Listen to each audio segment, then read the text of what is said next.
Welcome to First Reading, the Old Testament lectionary podcast for all lovers of the Hebrew Scriptures. I'm Dr. Tim McNinch. I'm assistant professor of Hebrew Bible at Christian Theological Seminary. Did you have to think about that for a second? I did have to. I'm still getting used to this whole Dr. McNinch thing. Yeah, I suppose. It's so fun. I suppose I should say my name. I'm Reverend Dr. Rachel Wren. I teach biblical studies at Trinity Lutheran Seminary at Capital University. We are bringing you teaching insights, preaching tips on the text for October 6th, 2024. And Tim is up this week. So where do you want to go, Tim? Yeah, well, I'm going to do the Psalm. Yeah, I love it. Figured I'm sitting here with a Psalm scholar. I might as well dip into the Psalm. And actually, there's a couple reasons why I want to do Psalm 8 as our text. The first reason is the other reading for us. The first reading is from Genesis 2. And we have a really good episode on that excerpt from Genesis 2 that I kind of hosted, I guess, about 3 years ago. I'm kind of proud of that one. My gosh. So go back and find that one. It was pretty good. Awesome. And in all these years that we've been doing the podcast, we've never done an episode on Psalm 8. So I had the same reaction because 2 weeks ago I did Psalm 1 and I had the same reaction. I was like, oh, we must have done this one already. And we have not. So we got a lot of Psalms to go through. This So is here we exciting. are. And if I had to guess, I would say probably Psalm 8 is what, your favorite psalm in the whole Bible or something like that? So funny enough, it's not one of my favorites, actually. So I'm ready for you to make it one of my favorites today. All right. Well, give me a little of your hesitation. What is it about Psalm 8 that rubs you the wrong way? It's so anthropocentric. What are mortals that you are mindful of them? You have made them a little less than angels. I hear that one often cherry-picked and put next to Genesis 1, and with this idea that, humans were the only thing that God called very good. And it's like, actually, that's not right. God made humans, and then it was complete, and God called all of creation very good. So I prefer texts that put us in our place a little bit more than elevating us. I think we do a pretty good job of elevating ourselves. Well, that's a great way to start out then with a little bit of a preaching pitfall. Yeah.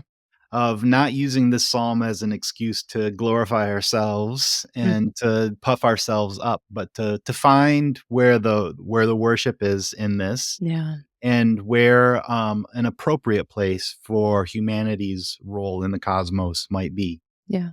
So we'll go forward with that in mind and see if you find something lovely here in Psalm 8. Perfect.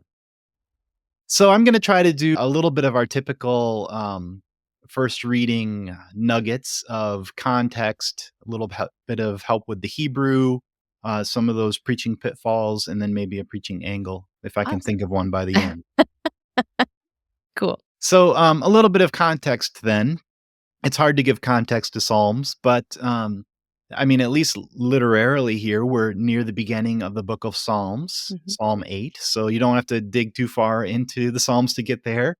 However, this is probably one of the later Psalms to be composed. There's some features here. It refers to the name of God. It has a sort of name of God theology, which is a kind of late development within the biblical world. It also has a kind of universal scope that God's the God of everything, which is also a later concept. And it seems to have, you mentioned that often this is preached alongside of Genesis 1. This psalm seems to have a bit of Genesis 1 on the brain.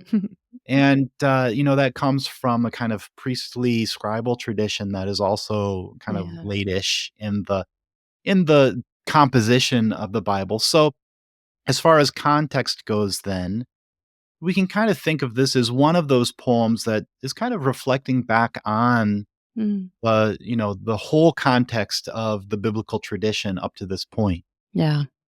So it's a bit reflective in that way. I guess the other context would be, genre-wise, like to state the obvious, this is a poem. Yeah, right. Yeah. And exactly.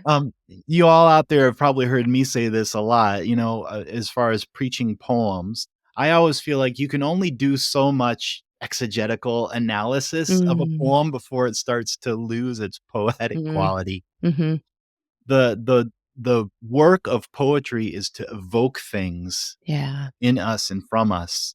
So if you're preaching this text as your sermon text, well, let it be a poem. Let it evoke what it's Yeah. gonna evoke, and then run with that.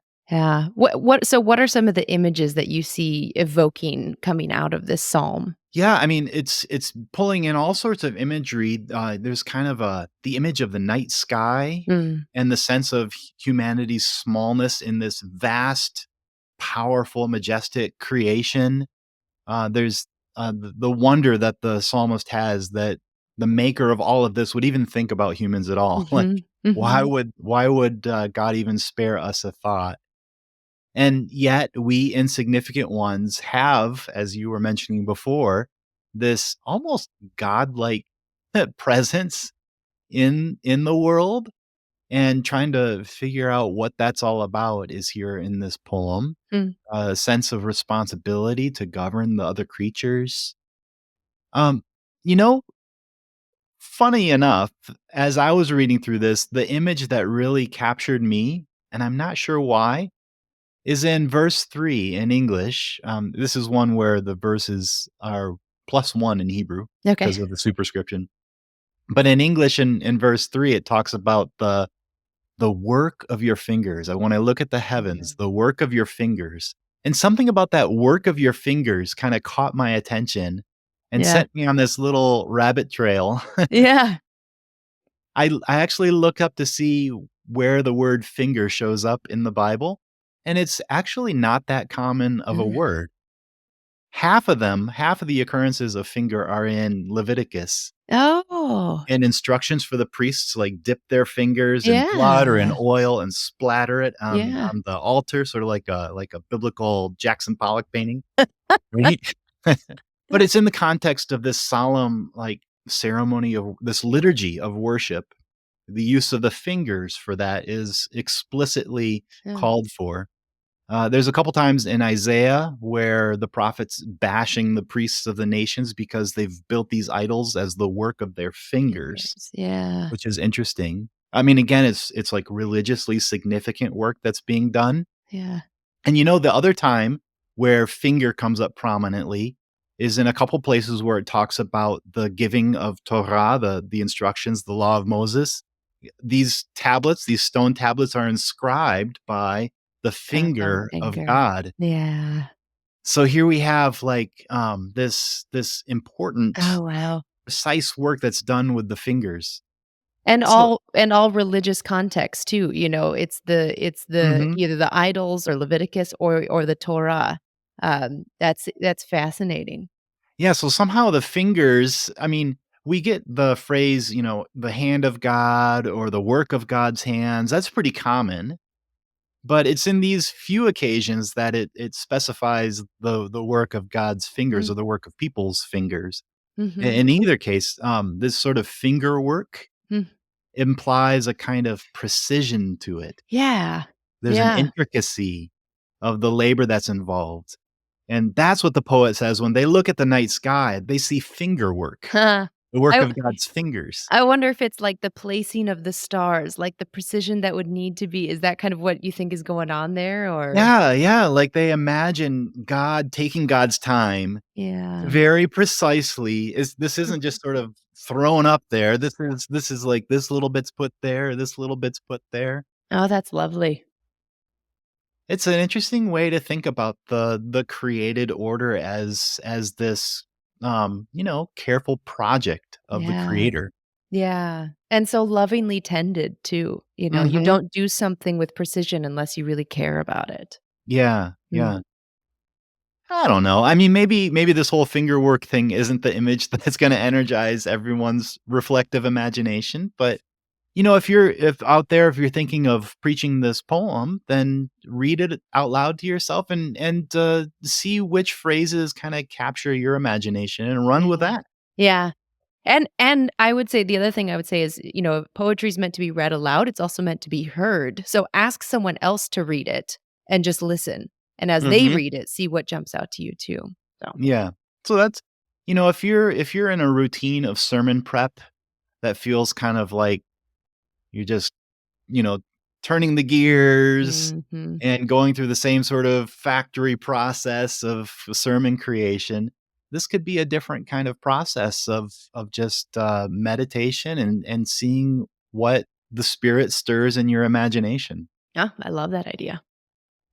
So what, you said you were kinda going through our basic context Mhm. here, so is that make Hebrew helps come up next? Do you have any Hebrew things you'd lift up? Sure, sure. So, full transparency here, I spent some time, probably way too much time, as I was prepping this with the Hebrew in this poem, and I could go on for a long time about that, but I'm not going to. I'm just gonna sort of flag one thing. Okay. You brought this up, as you were talking about this earlier. Um, this poem seems to have a lot in common with the first creation story in Mm. Genesis. But I actually pulled up Genesis 1 and put it side by side with this, and the Hebrew is very different Uh, between these 2, poems. huh. Almost every single key term in Genesis 1 that is alluded to here in Psalm 8 uses a different word for it. Huh. That's interesting. Isn't that weird? Yeah. Yeah, I mean, just a few examples. You have in Genesis 1, the chaos out of which God makes creation is described as tohu vavohu, the sort of, how do we translate that? Chaos and void, formless and void. Yeah, formless and empty, whatever that is, right? And here, the stronghold of creation that God has made comes from infants and babies.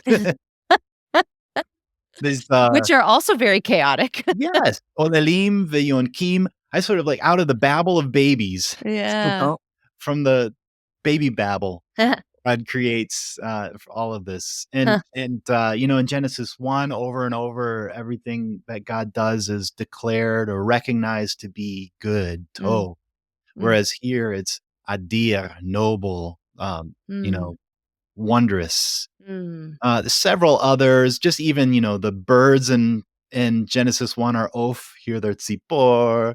mm, The wild beasts in Genesis 1 are chayat aretz, here they're behemot sadeh, hmm, et cetera, et cetera. Even the person in Genesis 1 is Adam, here it's Enosh, mm. and the responsibility they're given in Genesis 1 is to rada, to, like, rule, whereas here it's mashal, to govern. Ah, interesting.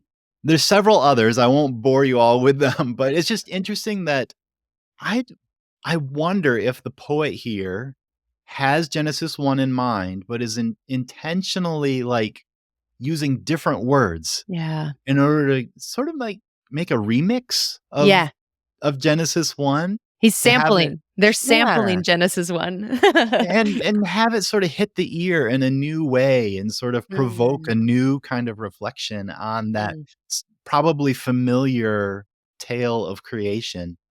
So I sort of was thinking it's a little bit like if you've been reading the Bible in one particular English translation for years and years, and then you read a familiar passage in a translation that you don't normally use, it awakens something in your yeah. recognition of the text. Yeah.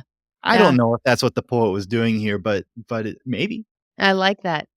Well, and I don't know if preachers would wanna go this far, but it could be fun to if you're gonna preach on this, to find 3 very different translations of it and read all 3 of them and then preach, because that'll wake ears up and evoke an experience. Mhm, mhm. Yeah, I have to be I'm not sure how all of this fancy I Hebrew know. stuff will make it into a sermon, but thinking about this poem as a kind of, remix of Genesis Mhm. 1, maybe there's something you could do of a retelling of creation Mm, that would fit the flavor of this poem. and the flavor of your community, if you think Yeah, about it that yeah. way too. Huh. Mhm. Well, we hinted at a preaching pitfall, maybe we should go there a little bit. Yeah, there's a couple here. What did you find? Mhm, mhm. So, the first one you mentioned at the beginning of the episode about how, this seems to elevate humanity to this really prominent position, and in some ways, it could be read as a kind of, excuse to dominate the rest of creation, Yeah, just sort of trample it under feet. yeah. And, I don't know that that's really what this poem is going after. After all, it starts out with recognizing how small humanity is in the Yeah. mix. Yeah. Like, we are so insignificant that why would the creator of all this vast, powerful, glorious creation even spare us a second thought? Mm. That's sort of our natural place, you might say. And yet, we do have like outsized influence on Mm. what happens on this planet. Mhm. And that's, I mean, aside from the Bible, that's just something we can see, right? Right. Right. That's just For reality. better or worse, Right. and lots of worse, Yeah. humanity, has a large footprint. Yeah. Mhm. And I think what this poem is calling humanity to is to take that footprint seriously, Mm. and as a divinely given responsibility of care for this beautiful, finger work Mhm. of God. Yeah. Like, if God cares about it so much to invest finger work in Yeah. it, then whatever, delegated responsibility we have to govern the creation, we better take that seriously and put a lot of care into it. Should be done with finger work as well, right? Exactly. Yeah. Yes. If we are the image of God, if we're somehow to reflect God in the world, we should take the same kind of care Yeah. with creation that the maker of it all has taken in Yeah. putting it together in the first place. It's an interesting juxtaposition thinking of the body images between feet, like this is under our feet versus God's finger work. Which one of those are we going to privilege? What, Mhm. our feet which stomp or our fingers which tend and care for lovingly. So, Right. I mean, there is that phrase there in this poem about, "You've put all things under their feet, under the yeah. human's feet." Mhm. Tachat raglav. Mhm. Which, I mean, it sounds to me that image, makes me think of, like, trampling. Yeah. They're under our feet. But, I don't even know if that's really what the poet was going for with that image either.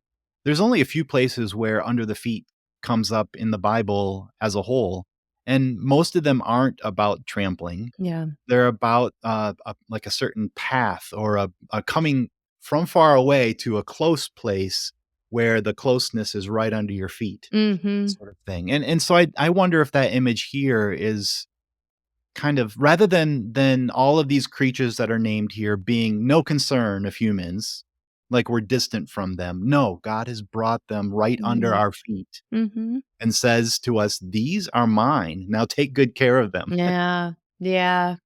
That's a beautiful kind of call to uh, shift our understanding of our relationship to the creative world as a creature, Mhm. as creatures ourselves who are called to care for the creatures around us. Mm, Yep, and really that would probably be the angle that I would take for preaching mm, this. I would turn this poem that's often interpreted, like you were saying at the beginning, as an excuse to lord it over the rest of the created order.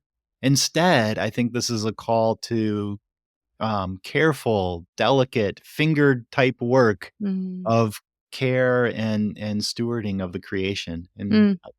there's kind of some really, wonderful imagery to bring that home. Look at you drawing out the body imagery in a psalm. I just feel like, oh my goodness, this is amazing. I've learned from the best. Sure. No, but really, that's a beautiful I mean, truly, you have brought new light to this psalm for me in a way that I know I won't be able to think about this psalm or the night sky without picturing the kind of delicate sort of placing of diamonds, in that beautiful blackness. So thank you for that, Tim. That was wonderfully done. Sure thing. Folks, I hope you take up the call to preach this sermon and preach on this text. You will not regret preaching from the Psalms, and you might even enjoy it. So jump in.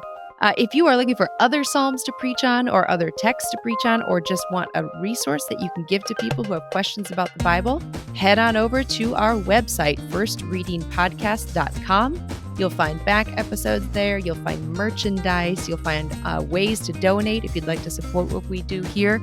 And we are very grateful to all those who not only listen, but support. And we're also grateful if you just listen as well. Yeah. If you have feedback for us, you can send us an email at Yeah, firstreadingpodcast@gmail.com. I'm Rachel Wren. I'm Tim McNinch. Thanks for listening. Have a great week.